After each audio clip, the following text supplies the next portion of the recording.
Hi గారు, welcome to our channel. ప్రస్తుతం మనతో పాటు దాము బాలాజీ గారు సీనియర్ జర్నలిస్ట్ ఉన్నారు. వారితో ఒకసారి మాట్లాడదాం. సార్ నమస్కారం. సార్ నమస్తే సార్, విజయసాయి రెడ్డి అరెస్ట్ కాబోతున్నారు అంటూ వార్తలు అయితే వినిపిస్తున్నాయి సార్. అంటే మామూలుగా విజయసాయి రెడ్డి విషయంలో ప్రతి అంశం కూడా ఏదో ఒకటి చర్చకైతే వస్తుంది. ఆయన బీజేపీలో చేరబోతున్నారని చెప్పేసి, లేకుంటే కాంగ్రెస్ లో చేరబోతున్నారని చెప్పేసి మొన్నటి వరకు కూడా ప్రచారం జరిగింది. ఇప్పుడు ఆయన అరెస్ట్ అంశం తెరపైకి వచ్చింది.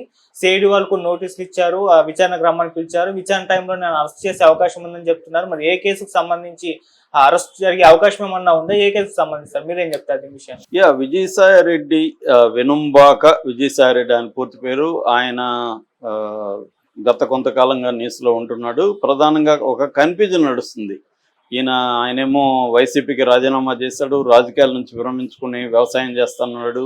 సడన్ గా మొన్న జగదీప్ ధన్కర్ మన వైస్ ప్రెసిడెంట్ ఆయన హైదరాబాద్ వచ్చినప్పుడు ఈయన వెళ్ళి ఆహ్వానించారు. ఆ సందర్భంగా చాలా మంది ఈయన కంగ్రాట్స్ చెప్తున్నారు. ఎందుకు కంగ్రాట్స్ చెప్తున్నారు అనేది ఆరాధిస్తే ఈయనకి గవర్నర్ పోస్ట్ వస్తుంది. మోస్ట్లీ తమిళనాడు గవర్నర్గా, అక్కడ తమిళనాడులో ఉంటున్న గవర్నర్ రవి పదవి కాలం అయిపోతుంది కాబట్టి ఈయనకి అక్కడ ఇస్తారని ఒక వార్త కూడా వైరల్ అయింది. అయితే ఈ కాంటెక్స్లో సడన్ గా ఇప్పుడు ఏపీసీఐడి ఈయనకి నోటీసులు పంపించింది. 12వ తేదీ విచారణకు రమ్మని. ఈ కేసు ఏంటి, ఈయన అరెస్ట్ చేసే అవకాశాలు ఉన్నాయా, 12న అరెస్ట్ చేస్తారని కూడా వార్తల్లో వైరల్ అవుతుంది. ఎందుకు ఒక పక్క బీజేపీలో ఆయన చేరబోతున్నాడని వార్తలు వస్తున్నాయి. బీజేపీలో చేరితే తెలుగుదేశం ప్రభుత్వం అంటే కూటమి ప్రభుత్వం ఈయన అరెస్ట్ చేసే అవకాశం ఉందా, లేకపోతే బీజేపీలో ఈయన చేరడానికి ఇంట్రెస్ట్ చూపించట్లేదా, ఈ విషయాల మీద మనం మాట్లాడదాం. మామూలుగా అయితే ఇప్పుడు ఆంధ్రప్రదేశ్లో రాజకీయాల నుంచి విరమించుకున్నా కూడా తెలుగుదేశం కూటమి ప్రభుత్వం ఎవరిని వదిలిపెట్టట్లేదు. For example, latest example Posani Krishnamurali, అతను రాజకీయాల నుంచి విరమించుకుంటున్నాను, నేను ఇంకా జన్మలో రాజకీయాల వైపు కన్నెత్తి చూడను అని రిజైన్ చేసి వైసీపీకి ఆయన వెళ్ళిపోయినా కూడా ఆయన్ని ఎంత చిత్రహింసలు పెడుతున్నారో మనం చూస్తున్నాం. సో అలాగే విజయసాయి రెడ్డి నేను రాజకీయాల నుంచి వెళ్ళిపోతానంటే వదిలిపెట్టమని కూడా తెలుగుదేశం వాళ్ళు పోస్టులు పెట్టారు అప్పుడు. అందుకని ఆయన రాజకీయాల నుంచి విరమించుకుంటే ఆయనకు కూడా తెలుసు మనల్ని వదిలిపెట్టరని, అందుకని ఆయన బీజేపీలో చేరడానికి ట్రై చేస్తున్నాడు అనేది కూడా ఒక వార్త వైరల్ అవుతుంది. అయితే ఇప్పుడు ఈ కేసు ఏంటి, సిఐడి ఏ కేసులో పెట్టింది? ఎందుకంటే ఈయన మీద గతంలో అక్రమాస్తుల కేసు ఉంది, దాని తర్వాత ల్యాండ్ గ్రాబింగ్ కేసులు ఉన్నాయి, దాని తర్వాత వాళ్ళ కూతురు నేహారెడ్డి భూమి ఆక్యుపై చేసుకుంది. మొన్ననే మనం చెప్పుకున్నాం, హైకోర్టులో జరుగుతుంది భీమునిపట్నం దగ్గర. సో భీమిలి బీచ్లో ఆక్యుపై చేసుకున్నారని. సో ఇలాగా అనేక కేసులు ఆయన మీద ఉన్నాయి. శాంతి విషయంలో జరిగిన కేసు ఉంది, శాంతి భర్తగా ఈయన మీద కంప్లైంట్ ఇచ్చాడు. ఇలాగా అనేక కేసులు ఉన్నాయి. ఈ కేసు ఏంటంటే ఇది కాకినాడ పోర్టుకు సంబంధించిన కేసు. కాకినాడ సీపోర్ట్ లిమిటెడ్ అని ఉంటుంది. ఆ కాకినాడ సీపోర్ట్ లిమిటెడ్లో కర్ణాటి వెంకటేశ్వరరావు, కేవీ రావు అంటారు, ఆయనకి వాటాలు ఉన్నాయి.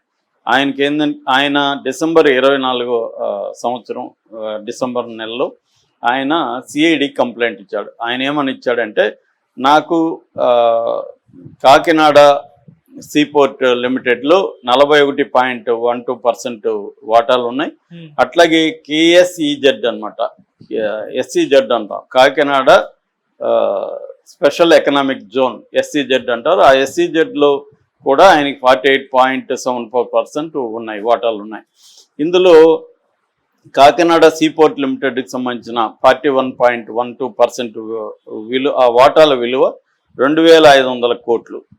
అట్లాగే ఎస్సీజెడ్లో ఉండే 48.74% వాటాల విలువ 1,109 కోట్లు. అంటే ఓవరాల్గా 3,600 కోట్లు వర్త చేస్తుంది.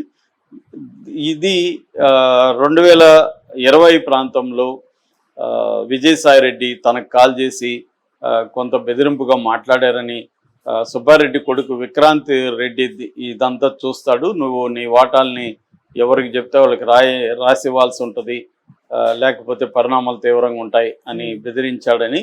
సో విక్రాంత్ రెడ్డి తర్వాత వచ్చి తనని బలవంతంగా బెదిరించి తన వాటాల్ని విజయసాయి రెడ్డి అల్లుడు రోహిత్ రెడ్డి, ఆయన విజయసాయి రెడ్డి కూతురు పేరు నేహారెడ్డి, కూతురు అంటే పెంపుడు కూతురు, అల్లుడేమో రోహిత్ రెడ్డి. ఆ రోహిత్ రెడ్డికి ఒక బ్రదర్ ఉన్నాడు, అతని పేరు శరత్ చంద్రారెడ్డి. అతనికి అరబిందో ఫార్మా కంపెనీస్ ఉన్నాయి. ఆ కంపెనీల్లో దాదాపు 6-7 కంపెనీలకి అతను డైరెక్టర్గా ఉంటున్నాడు. ఇతను ఢిల్లీ లిక్కర్ స్కామ్ లో కూడా ఇతను ఒక ముద్దాయి. శరత్ చంద్రారెడ్డి తర్వాత అతను అప్రూవర్ గా మారాడు. శరత్ చంద్రారెడ్డి వాంగ్మూలం బేస్ చేసుకొని కూడా కవితని ఈడీ అరెస్ట్ చేసింది. అంటే కవిత అరెస్ట్ వెనక ఇతని వాంగ్మూలం కూడా ఉందన్నమాట.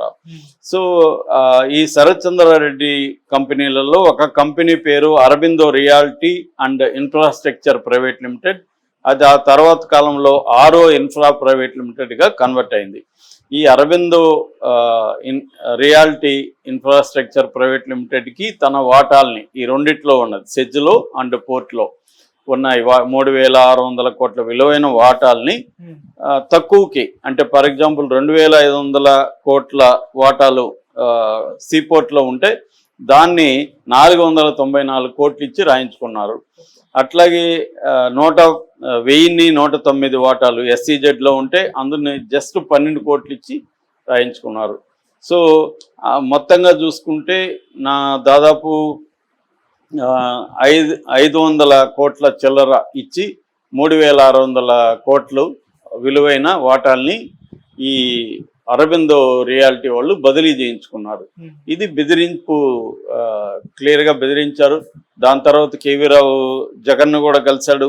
జగన్ కూడా ఇదంతా మా వాళ్ళే చేశారు, నా ఆధ్వర్యం నేను చెప్తేనే అవన్నీ చేశారని కేవీ రావుకి చెప్పాడు.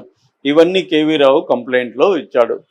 జగన్ కూడా సెప్టెంబర్ 2020లో జగన్ని నేను కలిశానని కూడా కేవీ రావు చెప్పాడు. సో ఇదంతా ఒక కుట్రపూరితంగా జరిగిందని చెప్పారు. దీంట్లో విక్రాంత్ రెడ్డి A1గా ఉంటే ఈయన A2గా ఉంటున్నాడు విజయసాయిరెడ్డి. సో విక్రాంత్ రెడ్డి ఆల్రెడీ దీంట్లో ముందస్తు బెయిల్ కూడా తెచ్చుకున్నాడు హైకోర్టు నుంచి.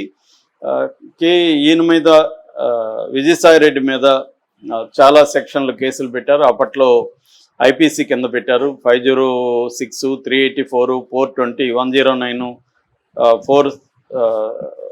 467, 120B criminal conspiracy. So criminal conspiracy, criminal intimidation, extortion, forgery అని పెట్టారు. అట్లాగే ఆర్గనైజ్డ్ క్రైమ్ యాక్ట్ కింద కూడా ఈయన పెట్టారు. ఇవన్నీ కూడా నాన్ బెయిలబుల్ సెక్షన్లు కూడా ఉన్నాయి. అయితే ఆయనకి నోటీసులు ఇచ్చారు. దీనికి ముందే జనవరిలో ఆయనకు ఈడీ ఆయన్ని ఇంట్రాగేట్ చేసింది. ఈడీ దాదాపు 25 ప్రశ్నలు ఆయన అడిగింది. ఆ తర్వాత సిఐడి కూడా రంగంలో దిగింది. సిఐడి ఇప్పుడు ఆయన్ని 12వ తేదీ పిలిచింది. సిఐడి అరెస్ట్ చేస్తారని కూడా వార్త వైరల్ అవుతుంది.